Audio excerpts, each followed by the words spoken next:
Today we have the 2015 Volkswagen Golf. This vehicle has done just over 27,000 miles. It has an automatic transmission and a diesel fuel type. To the left of our steering wheel we have cruise control as a feature, and on the right we have voice control. Moving on to our screen, we can access radio, media, smartphone integration, navigation, traffic reports and menu. If we put the vehicle into reverse, we can see that it comes with front and rear parking sensors. Just below our screen we have our dual zone climate control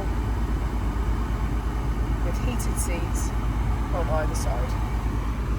And if we press our mode button, we can switch between our 4 different driving modes: normal, sport, individual and eco.